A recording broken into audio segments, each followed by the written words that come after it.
Hello and good morning friends, welcome to the CC EduSet live lecture dear friends with the 20th lecture in series on human resource management.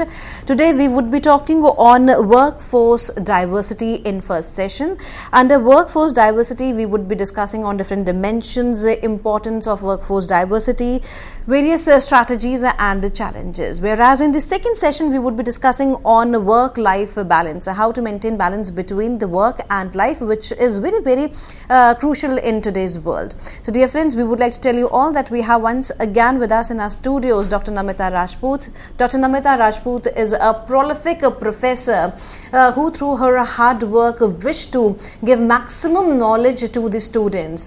Dr. Rajput is currently working as Associate Professor in Department of Commerce, Sri Aurobindo College, University of Delhi. So dear friends, let's welcome our guest Dr. Namita Rajput and let's try to grab maximum knowledge through her. Hello ma'am, welcome to the EduSet lecture. Good morning.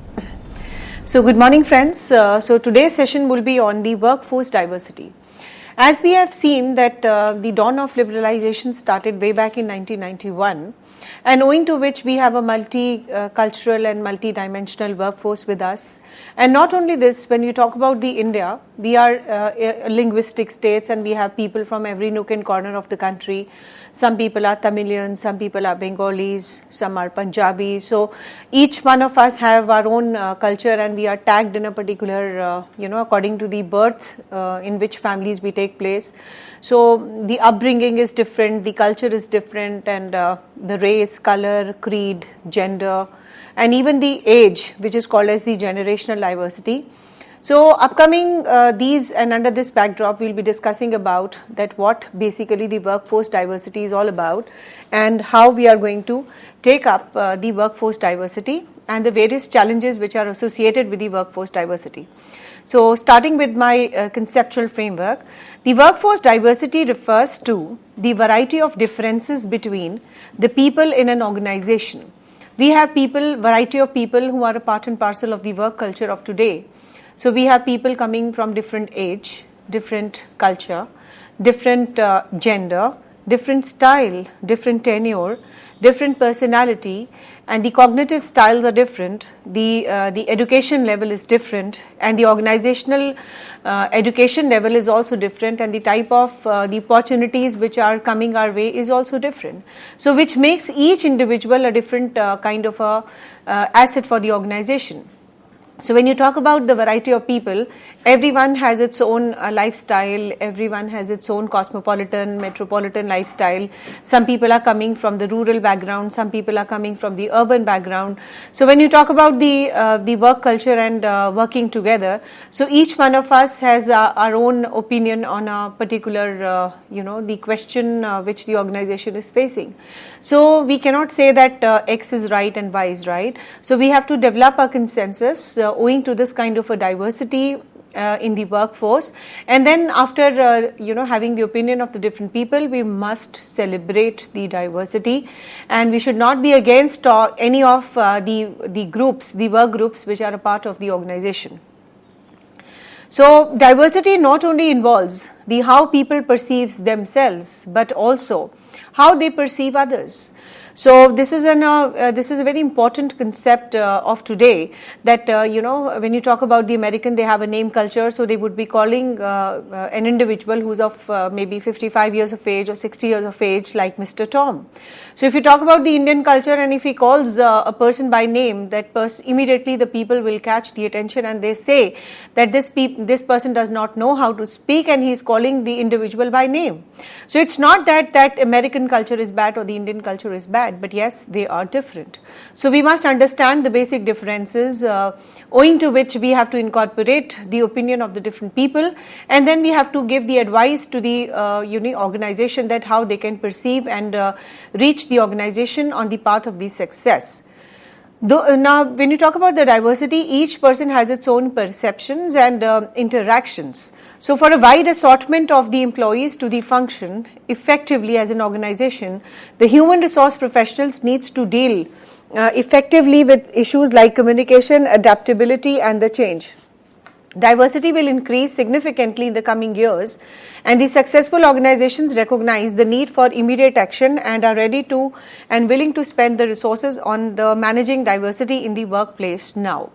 So we have seen till now that we have, when you talk about the present work culture, we have the assortment of the employees, we have variety of the employees who are working together, and we must understand that we have to do certain arrangements to understand the diverse work group together, develop the consensus out of them, and recognize the immediate action so that we are willing to spend certain resources to manage this kind of a diversity, because this is inevitable and this is most important also.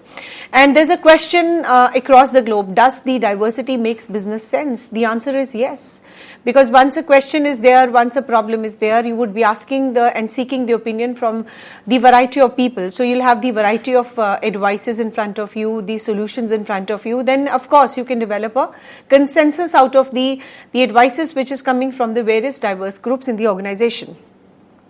So when you talk about the workforce diversity, the people come from different backgrounds, they come from different cultures, they live together, they work together, and under the various types of environment from they are coming, now they are facing the same type of environment. So each one of them has its own way of working, the style, the opinion, the level, the education level, the background, the type of family in which you're born. So all things are tagged around an individual, and they are all embedded in the personality of an individual. So cities like Mumbai, Chennai, Delhi, Bangalore, Hyderabad, they attract the talents from different parts of the country. And India is a multilinguistic composition where the large number of religion is there, different culture is there, and they coexist and they work together. So we have seen till now the concept, the backdrop, and the theoretical framework of what workforce diversity means and what is its rationale, and how the organizations of today have to cope up with the workforce diversity of today. So let us now have certain definitional aspect to make the concept crystal clear. So the workforce diversity refers to the similarities and the dissimilarities amongst the employees in terms of the age, culture, background, education, physical abilities, disabilities, race, religion, sex, sexual orientation. So simply it means that employees of an organization are different from each other in terms of their skills, in terms of their age, education, talents, etc. This is according to a business dictionary. Now we have another definition given by Griffin.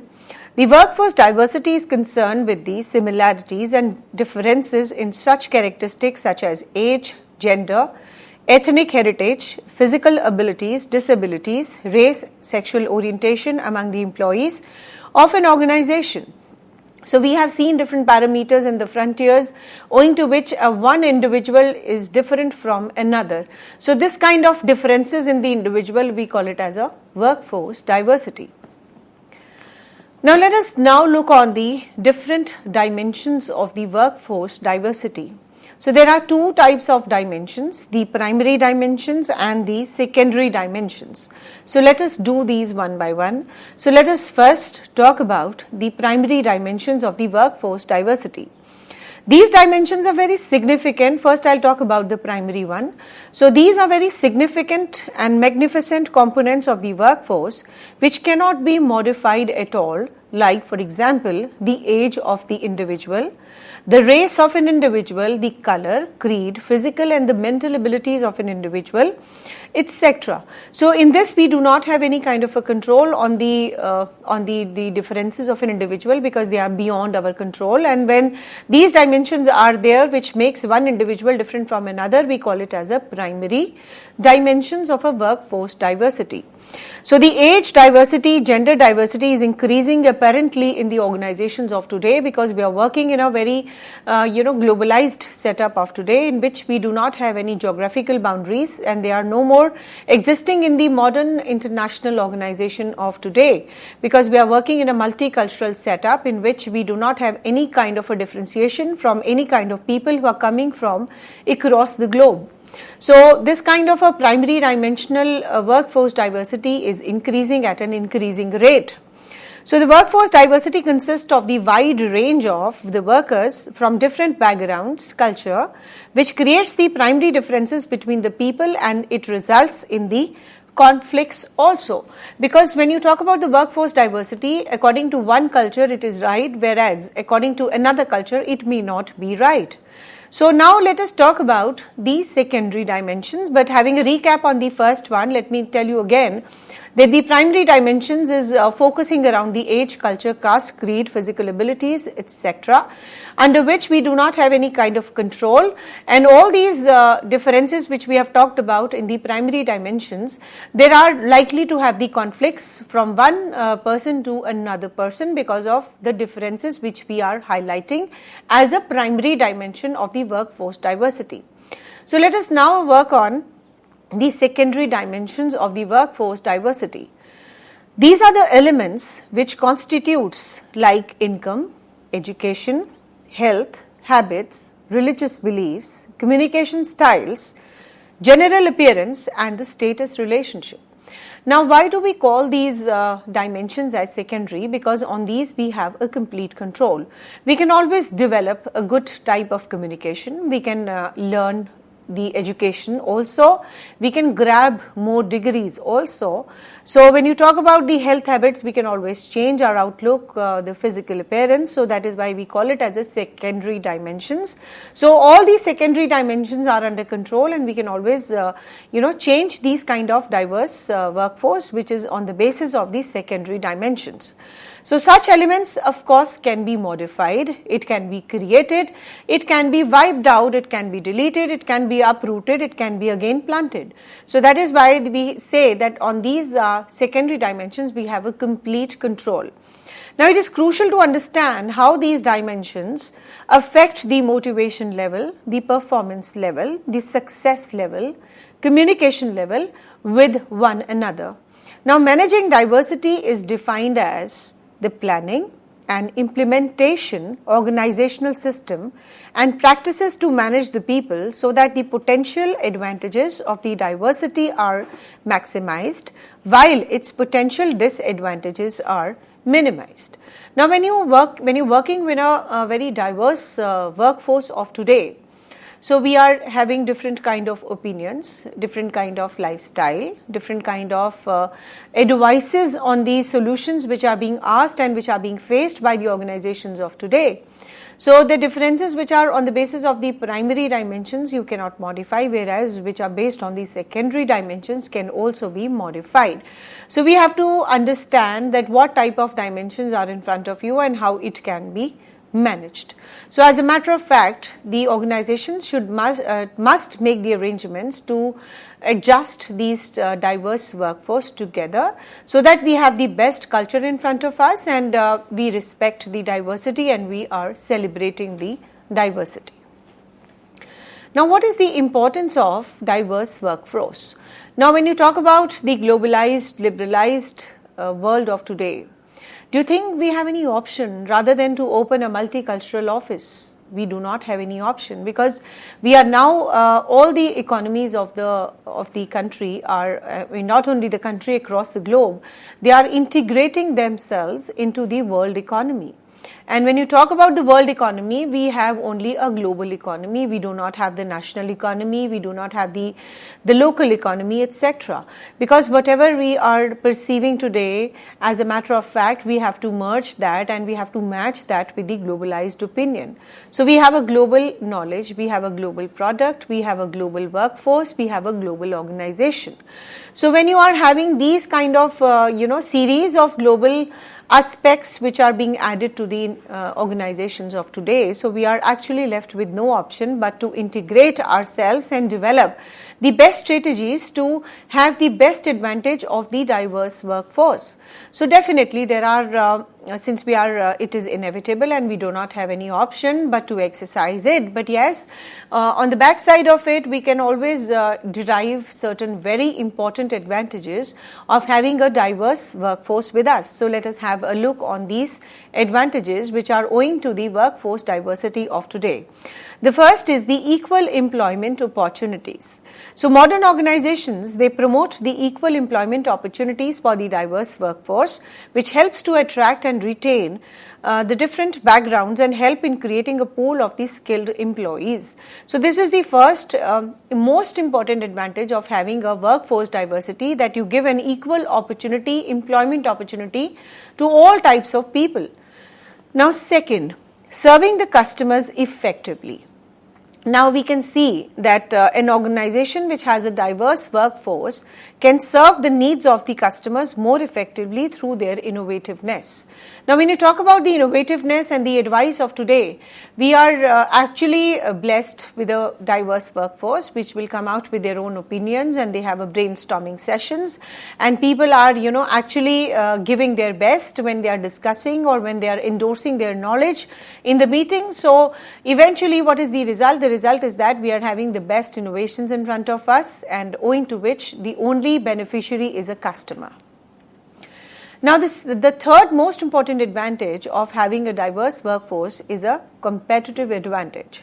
The diverse workforce can be a source of competitive advantage in the marketplace, as it involves people from the various backgrounds, caste, creed and culture, and who are skilled and talented and benefit the company through its creativity. So creativity is at its best when you talk about the diverse workforce, and we are able to develop the competitive advantage. Of course, when you talk about the organization in which the diverse workforce is not there, and the organizations in which the diverse workforce is there, of course the organizations which is having a diverse workforce will be better off and will have the more advantages in terms of the creativity, in terms of the innovativeness, and in terms of having the best culture. The next is your better decision making. Now, diverse workforce helps in problem solving through innovative ideas and the talents due to heterogeneous mix of the people, and of course from the different backgrounds, and thus produces a better decision through a broad range of perspectives and the critical analysis. Now, when you talk about a question which is really paralyzing the economy, if they are being asked to a diverse workforce, I'm sure the solutions which the organizations would be getting is the best, because there is some kind of a solution which must be the best for the organization, and under the meetings all these things will be discussed, and we'll be having the best solution for the decision making, and the decision making would be better. The next is your innovation. The people coming from different culture can bring innovation in the organization, which helps in improving the productivity of both the employees and the organization, and can result in increase in the market share. Now, when you talk about the innovativeness, the newness in terms of the commercial production, so everyone looks for certain things which are new. So you must be coming across various advertising campaigns in which they are trying to add a feature to a product. So that adding a feature to a product is a commercial innovation, which is the essence of today in terms of having the best profits, in terms of having the best growth, profitability, productivity in the organization. So when you talk about the innovations in the diverse workforce, it is the best, because so many people are working together, and so many heads with different culture and the backgrounds, they're working together. So whatever culture and the concept they have learned over their years and during their upbringing would sure be the best, and they are coming out with the innovativeness and creativity at the best. So when all these things are at best, so the company would be able to penetrate the market and would be able to increase the market share at its best. Now let us now talk about the diverse management strategies. Now, since I said in the beginning, these things are very inevitable, and you have to celebrate the diversity, you have to respect the different people from different various backgrounds, and you have no right to criticize any of the organization diverse workforce group. So you have to develop certain best strategies which are definitely going to envelop all these differences in the workforce, and perhaps the organization would be on the organizational growth path. So let us now discuss the various strategies. The diverse workforce means bringing together people from different castes, creed, backgrounds, religion, gender, income to form a productive unit. And of course, the advances in the technology and the communication and such as internet has made the marketplace a global concept. And in order to achieve the competitive advantage and survive, the company needs to manage and utilize its diverse workforce effectively. Now, following are the diverse management strategies which the organization can implement to have the best advantages and the profitability which is being derived from having a diverse workforce. The first is encourage interaction and communication. Now, as you see, when you talk and when you interact with the various cultures of the people, you will come across certain very good things when you discuss and interact with the people of different diverse culture, etc. So, interacting with the employees on the various issues, on the goals and the common practices, on the corporate culture, and definitely in a very non-confrontational manner in which the people do not have any intention to pull the legs, whereas they have the intentions to have the best out of the organization, discussion and interactions in the various diverse workforce. So, effective communication is one of the best ways to manage the diversity, because when you talk, the things are clear, all are educated, all are having that kind of a deep knowledge that if you talk in one-to-one in front of each other, you will be able to find the solutions onto it. So, we should encourage the employees to share the concerns they arise, and unless and until they raise the concerns, the people will not even come to know that these are the problems which are they facing.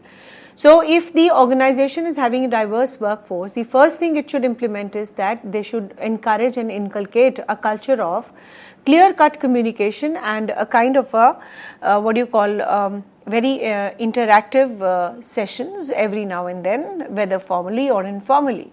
And the second is that they should develop such an atmosphere in which the people, if they have any kind of a problem and concerns, they must come up and they must share these ideas in the organization. Now, the next is every employee should feel equally important in the company. It should not be having that this is an Indian, so he should be given less importance or his importance should be undermined compared to an American or a Japanese or a Korean. All the people who are working in the diverse workforce are equally important and they should be made feel so. It's not for only the heck of talking, but they should develop such an atmosphere so that everyone who is a part of the organization, they must feel very happy working in that organization and they must feel that they are equally important for the organization. Not only this, we should have an open door policy in which anyone can come up anytime and go to the CEO or the top level management and discuss any kind of a problem they have. There should not be any kind of a hurdle, there should not be any kind of a bottleneck, or they should not be having a step ladder approach, but yes, the open door policies are perhaps the best policies to celebrate the diversity and incorporate the diverse workforce for a better tomorrow. Next is the assigning employees to a project-based groups to work on the large task. And the last is increasing teamwork and helps the employees understand each other. So, we should try and develop the good teams, and the team leaders, they must inculcate all the team spirits in them. Of course, the people are from the different various backgrounds, so they must talk to each other one by one. So, one-to-one interactions and a free atmosphere and open door policies can really come a long way and can give a good mileage to the organization in terms of productivity and efficiency of the organization. Now, the next is the employee assessments. So, assessments time and again would also contribute to the diverse workforce strategies of today. So, let us have a look on this. Conducting employee reviews and the assessments periodically to examine the employees' attitudes and behavior towards the work is necessary, as it helps to identify the issues among the employees. For this purpose, the company can appoint a diverse officer who is taking care of all these multicultural and multi-ethnic issues and taking care of the employee assessment under this backdrop, and his responsibility will be to conduct the diverse seminars once or twice a week and updating the employees with the new technologies, the methods and process which helps in making the diverse workforce more knowledgeable.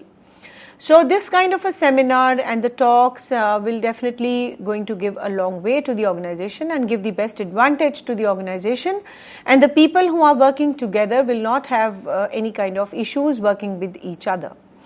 So the next is the conflict resolution skills. So when we four are living in a family of the same culture, then also we fight. Then you can always talk about that kind of a scenario in which we have a diverse workforce, not only from India but from the globalized countries, and the whole setup is having a global outlook. So you can imagine the scenario that people have so many advices and so many different backgrounds and the skills and the education levels. So they are bound to have some kind of the conflicts when they are working together. So as a matter of fact, we must develop the conflict resolution strategies. Let us have a look on this. One of the essential tools for the management of the diverse workforce is the ability to handle the clashes and the conflicts arising in the organization. These conflicts, they arise due to the cultural and the religious differences, the political differences, and the diverse officer must ensure that such disagreements are solved, and the reasoning and the logic must be given to them that this is a kind of advice for them, and this is because of the upbringing they have.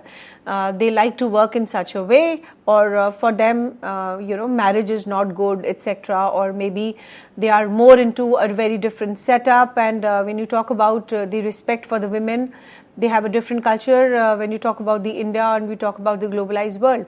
So these are the various different issues and the thoughts which are embedded in their mind right from their childhood. So of course when they are born and brought up with such kind of feelings, so they are bound to have a different outlook towards the same problem. So as a matter of fact, the diverse officer must have a look on this and must organize the different thoughts and the different seminars and different talks on these issues, so that each one of us understand that if he is talking this way, so there must be a logic and the scenario behind it that he is behaving this way.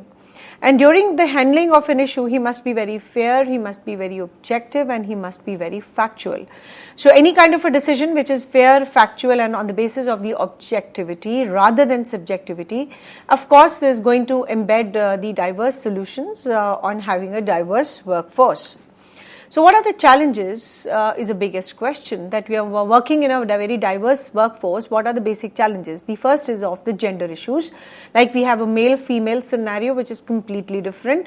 The workforce which is, when you talk about the women, they are working on a very different parameters and paradigms and the frontier, whereas when you talk about the male counterparts, they are ready to quit the work, and they are ready to take up the marketing job in more of the field work, going out of stations, and these kind of activities are not given to the female employees because of the stereotype role which is assigned to the Indian women in the Indian families.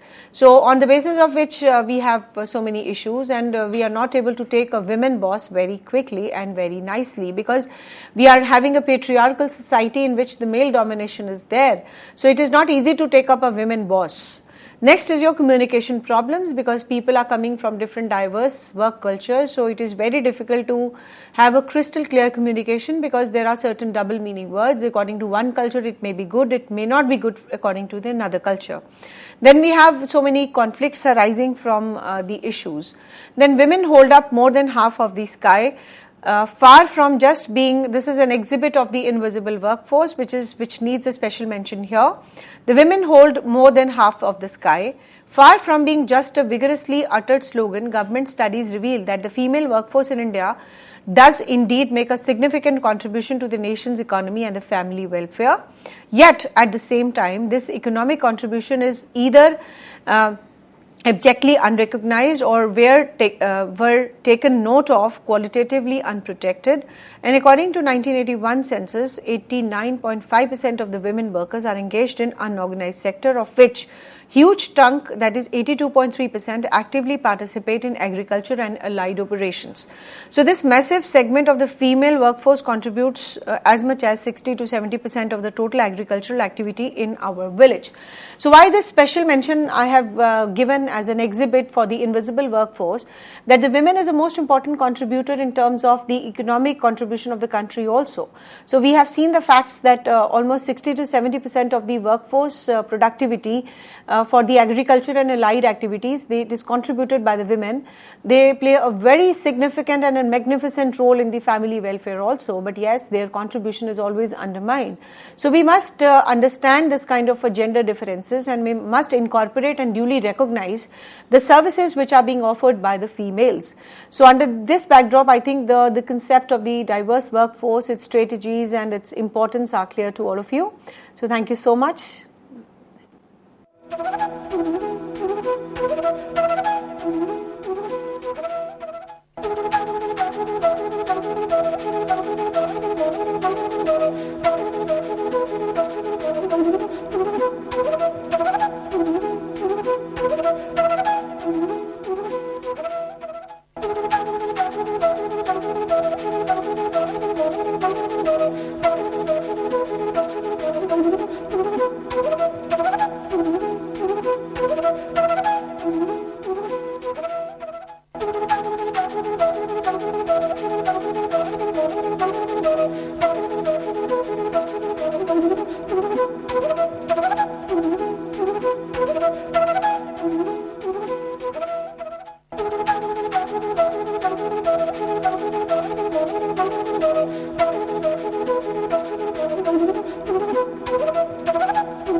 Hello friends, in this part of my lecture I would be talking about the work-life balance. Now work-life balance is a broad concept which means including a prioritizing on the work, that is the career and ambition on one hand, and the life, that is the health, pleasure, leisure, family and spiritual development on the other. Now we have seen the kind of a lifestyle which we are leading. There are so many issues, and everyone in the family, they have the issues that you're always busy with your household work and you're always busy with your official work. The wives of Indian families, they're always complaining to the husbands that you come late and you're only for the office and you're neglecting the household duties. So all these kind of complaints and the pressures, they are very prevalent in the Indian economy as a whole. So if for matter of fact, if we balance our professional life and the household life, definitely we are going to have a very good working conditions, and we would be having a very positive mindsets, because we are all humans. Whatever is happening in the families, they have a very strong spillover on to our professional lives. If we are happy from the home, we would be working efficiently at the office also and the professional lives also. But if you're not having any kind of a support from the household, then of course the professional life will also be undermined. So there has to be a proper balance between the work and, for example, your personal life. So under this backdrop, let us have a definitional aspect of what do you mean by the work-life balance. So the work-life balance is a broad concept including the proper prioritizing between the work. When you talk about the work, we means the career ambition, and on the one hand, and life, that is, we talk about the health, pleasure, the leisure activities, the family activities, and the spiritual development on the other. So when you talk about the quality of the life of the world, it is determined by many things. When we say that we have a good quality of life, there are so many parameters which are a part of it. So let us have a discuss on this. If we have the less infant mortality rates, if we have the less poverty, if the crime rate is less, if the work-life balance is there, if education is there, we call it as that we are having a good life. Now when you talk about the OECD, it found that the countries that had the companies that are focusing on giving their employees more time to go home not only had a better economy but a better living conditions. So this particular definitional aspect concentrates and centers on this aspect, that the companies of today, that is the corporate life of today, they must understand that each one of us has our prime responsibility towards our family also. Of course, the work responsibilities are there, the family responsibilities are also there. So any lopsided approach, that is, if you are spending more towards your family and if you are spending more towards your official life, both ways their problem would be magnified. So somewhere a trade-off approach, an equality between, it's not that you have to spend 50% of your time onto your work and to your life. It's not at all that. But yes, somewhere you have to strike a balance, and you cannot undermine the importance of both work as well as life. So if you are able to strike a balance between the two, we would have a wonderful life and of course a wonderful economy. So the living conditions and the official conditions have to be taken at par, and equally important for an individual to have a good and a sustainable life and have a best future. So the simple definition of the work-life balance is just as what you may expect it to be. It is how an individual balances both the work as well as the life. More importantly, it is allowing an individual freedom to be permitted in the workplace for an employee to have a life, so to speak. Now, if we give a voice to the employee that yes, whatever way you want to do, but we want this work to be done. Whatever modus operandi, whatever the course of action, whatever the total actions he takes up will be his own sweet will. So that means we are advancing a kind of a freedom to the individual so that he can, take up any kind of a work in their own style. So if we are doing it, that means we are actually taking care of the work-life balance as a good employer. Now, there are certain perks which can be given to the employees to help increase the balance an individual with their work as well as life. Now we have seen here that the modern corporates of today, they basically, because of the so many psychological and empirical studies which have been done across the globe, so they have come on to the importance of this aspect that yes, work-life balance is very important for everyone, and they must incorporate the strategies which is going to strike a balance between the two, that is the work as well as the life. many big organizations like IBM, they are taking care of this aspect very nicely, and they are trying to embed into the strategies of their employees also. Like for example, they allow the employees to work and operate from home, but the only thing which is required is that you have to be connected through the internet, and one-time password is given to every employee every time they log on because of the security reasons. And this is what the multinational organization work culture is all about, that they want all the time 360-degree connection with their employees. But yes, the type and the way which they want to do, they have advances the freedom to the employees that out of maybe 7 days, you are allowed to operate from home from 4 days. So this is also, a kind of a sustainable footprint. It is adding to the sustainable footprints and is also contributing towards the decarbonizing of the economy. So they are having a twin purpose. One, they are trying to have a good, strike a good life-work balance of the employee. This is prime, of course, and the second aspect is that they are trying to contain and conserve the environment, because anyone who comes to the office will have to take up a cab or a personal car, will be using the fuel, maybe petrol, maybe diesel, or maybe a CNG, but yes, it is going to pollute the environment. So if they allow these kind of practices, so they are able to have a sustainable footprint and would be a very important step to decarbonize the economy as well. So, I would be giving you now so many examples in which the advances are given to the employees so that they are able to strike a balance between the work and the life. And of course, these examples are given from the employer to the employee. So, let us have a look on this. The first is the flexible schedules.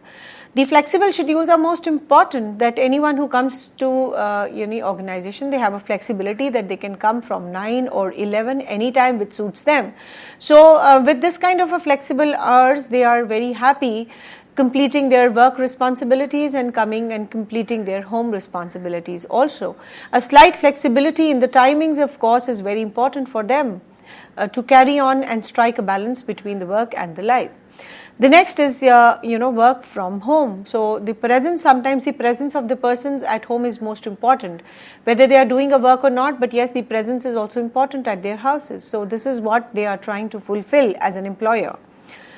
Next is your maternity and the paternity leave. So nowadays we have seen that we are living in, the corporate lifestyle, the metropolitan lifestyle, and the modern lifestyle in which we are having the split families. We are not, living in a joint families. So in which if the child is born in a family, so there's a sole complete responsibility of the couple to take care of the newly born. So if the maternity leave is given to the female employees and the paternity leave is given to the male employees, it is definitely going to give a solace to the mind and a peace of mind that their child is not to be kept in a very different setup and in the crutches, in which the personal love is absent, what your parents can give you. Then, of course, the free time to pick up the children, to drop the children, etc. They also, give a lot of comfort to the employee's mind, because otherwise you have to find out the different kind of solutions for your children. And of course, children are very common factor for everyone, and the family issues are also important and a common factor for everyone. So if these small and trivial issues are taken up by the employer, it is definitely going to give a very good impact on the work-life balance of the employee. So there are a couple of things that the employer can do to lessen the pressure of an employee, having an employee to be there for 8 hours a day in their time. A lot of it has to be preached down from leadership to be executed. So this kind of inculcation must be coming from the mouth of the employer. Second, believe it is or not, high stress levels and the long hours is not solely the fault of the employers. They are given a policy that yes, they can avail the leaves and they can always do a lot of flexibility. But yes, none of the employees are, I'm talking in general, most of the employees are not availing this kind of a leave, and they're always keeping their leaves for their rainy days, which is also not good. Once the facility is given to you in terms of availing the leaves, you must avail it. Only then it is going to have a balance. But otherwise, if you keep on accumulating the leaves for the rainy days, of course it is not going to give you, but it is going to give you more of the stress rather than the peace. Then of course, if you want to look at something like vacation days, they are going unused. So many organizations of today, they are offering the vacation leaves that you can go on once in a month, or once in a year, or maybe after 6 months, or maybe after 2 years, or maybe after a slab of 4 years, as in case of the central government employee. So still they are going, unused. So this is not the problem of the employer. This is the problem of the employee. So you must understand the work culture. You must understand who you are and how you can protect yourself. What are your basic leave rules? They are all unaware of, and they are not trying to even use those vacation time. And people are unknowingly thinking that the working gets more accomplished than just working done in a short amount of time. So there's a general feeling among the employees that if they spend more hours in the office, they would be considered as sincere workers. So this is also not true. You are actually known by the work you do, not by just sitting in the organization and just spending the number of more hours in the organization. So these myths have to be completely wiped off, and definitely all these things have to be inculcated and emanated from the top. So what I feel is that the top level management must address all these issues to strike a work-life balance of the employees. They must tell you and have a good seminar and a talk on this, that how you can attain a work-life balance, and this is what our organization is offering you.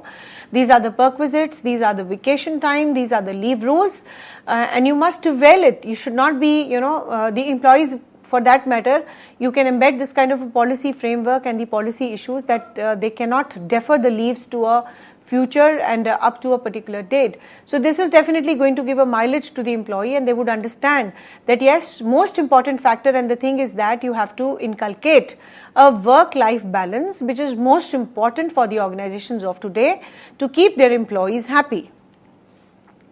Now, the work-life balance refers to creating a balance between the professional life and the personal life. In other words, it means the employees must make efforts to devote a sufficient time to their families, personal life, self-care, and other personal activities of today. So if a person works too much to achieve his goals, sacrificing his quality of life of the family, he might reach to the top, but the achievement and the material gain will not commensurate with the price he has to give. There are so many ifs and buts, there are so many questions which remains unanswered, that when you are trying to join an organization, you must see what are the working hours, and you must have a debate if the working hours are more than 8 hours. And as a matter of fact, you are prepared to work for 8 hours, but yes, for the additional hours you are cutting onto your family. So even if you achieve the topmost position, but the price which you have to give is very high, that is, you are not able to commensurate with the price which you are giving for achieving the high position in the corporate sector. So you must strike a balance and start saying no to it, that yes, this is our enough time, and this is what we are for, and we will not be able to give more time. So there's a German friend of mine, and she had a word with me, and she came to my college to deliver a lecture on the work-life balance. So they say that when the 6 o'clock is done, and after 6 no calls are taken of the employer, whatsoever important issue is all about, because that's their own time. So, this kind of a culture, when the German people can handle, why not the Indian people can handle?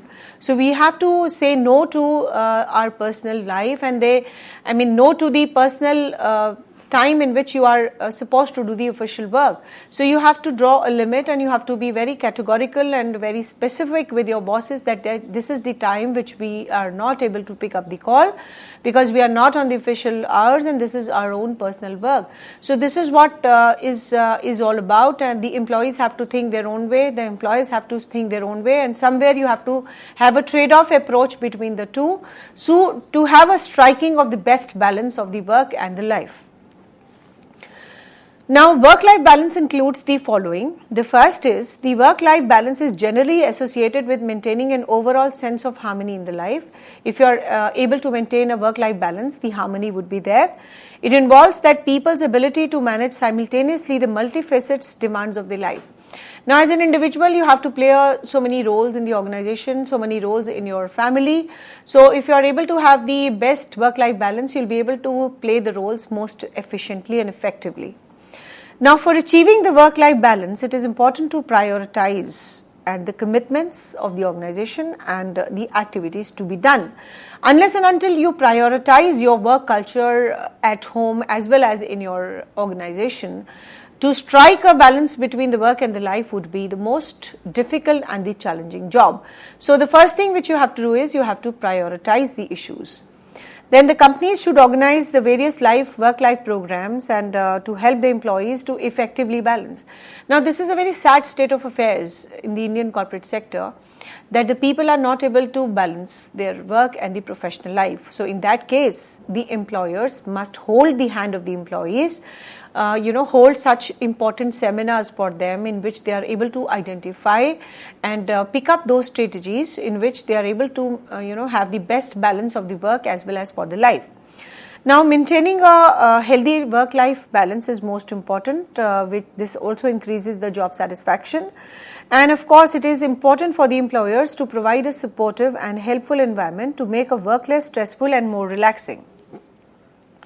Now, the work-life balance is basically the overall needs of an organization which are fulfilled when you are working at your organization and when you're working in your at your families. So, as a matter of fact, there is an individual standpoint of view when you talk about the corporate work-life balance, and similarly we have the corporate point of view. So let me discuss these points now, that what is the individual point of view because of which the work-life balance is important, and what is the corporate view on this regard. So let us have a look on this. It sounds drastic, but once it is implemented, it works. Treating people like adults and giving them the full autonomy to complete their task and the work on their own allows them to excel in the workplace and innovate easier. So this is the first thing, that when an individual is given an opportunity and a freedom to do the work in their own way, then of course the level of excellence which they are achieving would be more. Secondly, achieving balance from an individual standpoint of view and the corporate office are the two different monsters. So here how it works for both. People feel overworked, but when they fail to realize is mostly for the wrongdoing. Yes, there are a lot of pressures of working in the corporate American, tech startups and various other industries, but it's up to you how you manage your time effectively. So the most important thing is that how you are individually managing the work and the time. Then, of course, that's right, the time management is key to success of the work-life balance, and the time management has to be done by only you. So this you must remember. And the way that an individual balances finances should be the same kind of emphasis that one puts when managing their schedules. And of course, the best part is that the companies are not only encouraging and putting the individual first, but the technology is now assisting the people with managing their own time effectively. So on the part of the employer, this is most important thing, that they are putting the individual on the topmost position, and it is they are leaving on the prerogative of the individual that how they are managing their jobs and how they are managing their time. Then of course, achieving the work-life balance as an individual, there are a couple of applications they can use. And of course, they are very hyper-focused, and they can always help us in achieving our work schedules, and we are able to strike a balance. The first is a rescue time. This is a time saver application. You can switch on with the application and start working and see how much your time you are saving. And the time which you are saving is definitely the time which you will spend for your families.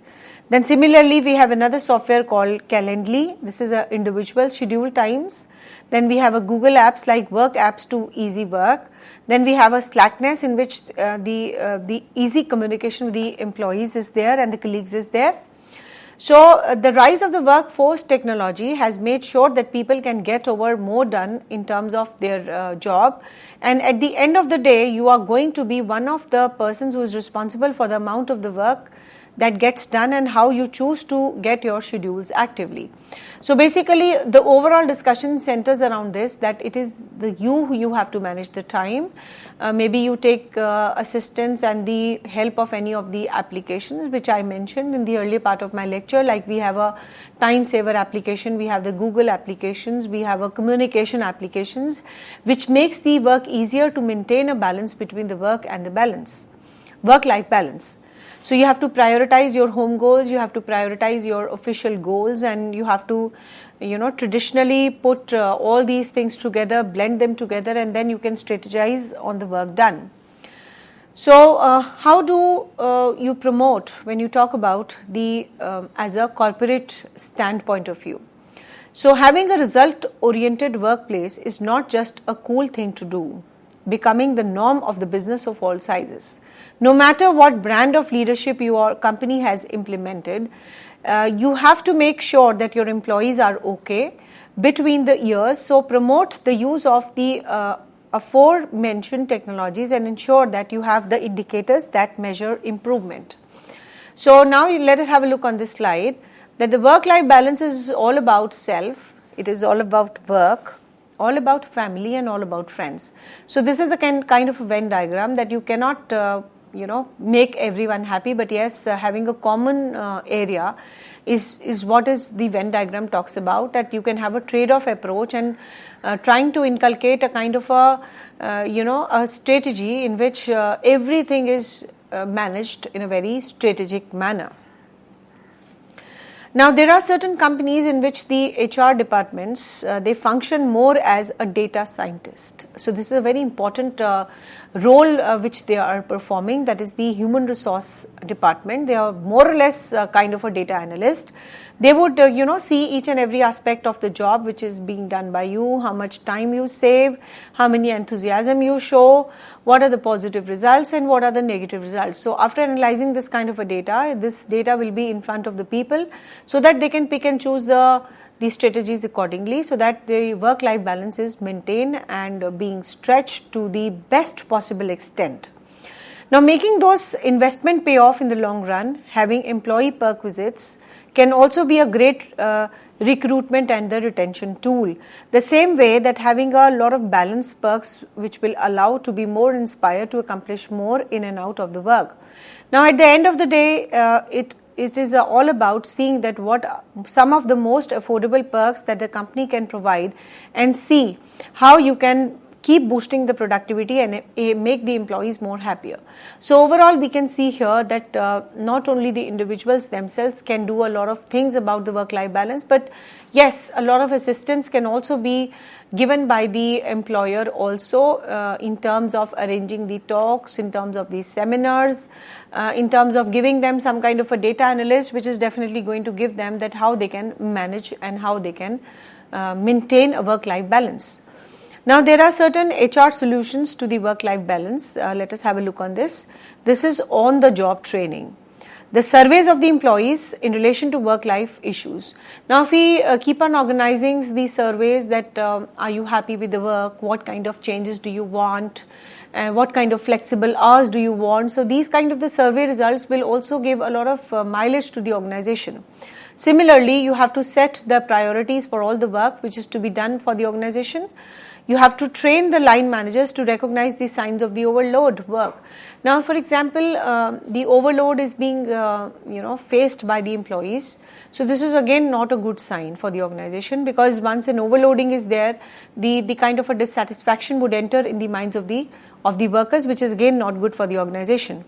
So similarly, arranging of the seminars, talks can actually give a lot of benefit to the organization also. Now you have to make the work more flexible in terms of job sharing. If they are facing a job overload, then of course you can sponsor some of the family programs, family oriented welfare programs, give them a free medical, give them a free picnic, you can take the whole families for a movie, etc. So all these things will definitely have a very positive spillover in the minds of the employee, that this is the responsibilities which are there, then they have to perform, but yes, this is being performed by the employer. Not only this, a formal leave policy can be announced, which is again going to give a very positive mindset to the employees, that yes, we have a backup of the leave, and in case of any untoward and bad incidents, you can always apply for a leave. Then of course a paid childbirth and adoption leave is there. Allow the employees to take leave for the community service also, can also give a very positive mindset to the employees. And similarly, there are so many benefits to the organization, like measured increase in productivity, accountability and the commitment better teamwork, communication, improved morale, less negative, and the organizational success. Now let us talk about towards the individual. More value and balance in the daily life is there. Better understanding of work-life balance must be there for the individual. Increased productivity, improvement on the job and of the job relationship, and reduce the stress. So we have talked about that overall the work-life balance can be really beneficial for an individual. It can be beneficial for the organization as a whole. So let us now come on to the final thought. The key word is the balance. Find the right balance that works for you, and you is most important. Celebrate your success. Don't dwell on your failures. Life is a process, and so is striving for a balance in your life is most important. So with these words I end my lecture, and I hope the conversation which we did today and the message which I gave today is clear to all of you. Thank you so much. And with this note, we would like to wrap up today's session, and we would like to give our special thanks to Dr. Namita Rajput for giving us a very, very productive session. And dear friends, if you wish to give your feedback in terms of your suggestions or your queries, then you can mail us at info.cc@nic.in. We would be meeting again very soon. Till then, take care. Goodbye. Thank you, ma'am. Thank you so very much.